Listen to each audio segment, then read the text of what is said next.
So folks, little spot in the veggie garden. We hate empty spaces. We just do. You know, you got to pile it all in there with all that you can. And I'm often accused of overplanting. But overplanting is a good thing, because when you overplant, what happens is you immediately create the shade for the soil. What that does is it then prevents the soil from drying out. And of course, with things like veggies, especially lettuce, that grows so quickly, you're able to pick and harvest and create that space for the next one. You don't always want to wait till it's mature. I mean, why wait when it looks so yummy? So we've got these beautiful little strawberries here. We know that strawberries love broccoli. We know that broccoli loves strawberries. And we know that all of these are loved by lettuce. So putting them all together, it's going to be great. Let's get turning this and getting it ready to get these little guys in.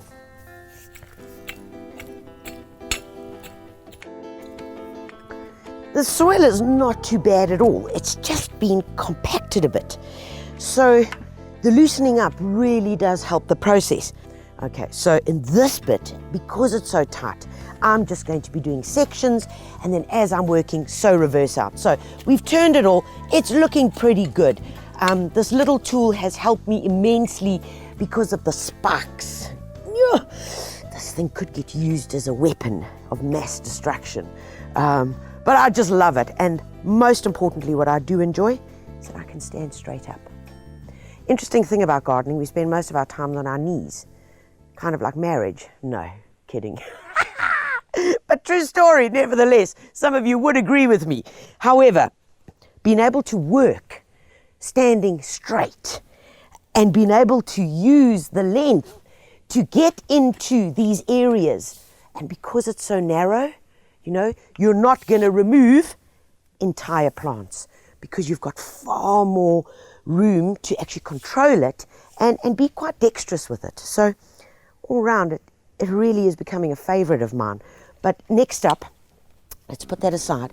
Let's get a bit of compost in. So I've got my trusted trug here, and all we're going to do is add in a good few scoops. Be sure to invest in gardening tools that will last for years. I always look for tools with a decent warranty that boasts versatility and, where possible, has some sort of corrosion protection. Also make sure the tools are comfortable. That's really important. Great handles, good length to make life more comfortable for you. All right, so we're set to go. Let's get our little babies. And we've got a little cos lettuce here. Now, cos are yummy. They generally are tight. They hold themselves really nice and tight. So if you do want to be patient and wait for a while, they're quite yummy. Just take the whole plant and cut it off. Open it up, they just fall open, and then you've got all the beautiful leaves.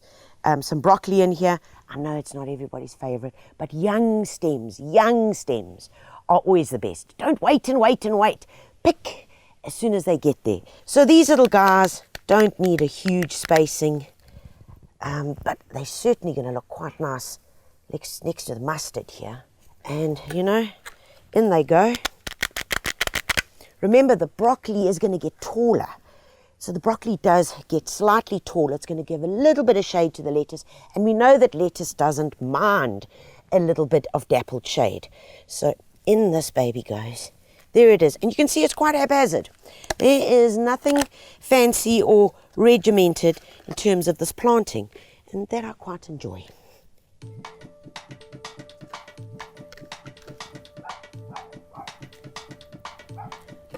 All right. Then we need to reverse. Follow the same process, just moving yourselves back out of the bed, and then we sort it.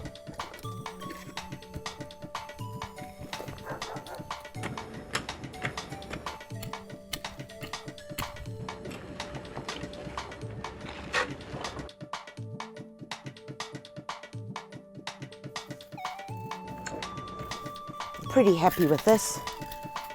There we go. Right. And then we're off to plant.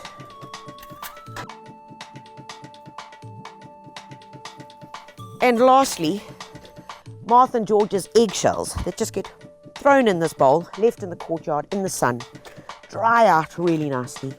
All we do is we take them, crush them in our hands, and we put them around all the leafy veg. This really discourages the snails. They hate climbing over it. But this does the job.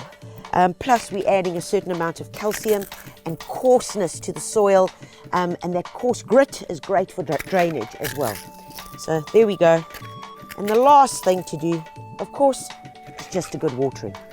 And there we go, job is done. It's vital that you plant your veggie seedlings in loose, friable soil. Again, add a good amount of compost and rake the garden bed for an even surface before planting. Once planted, it's really important to water your seedlings daily for the first 2 to 3 weeks.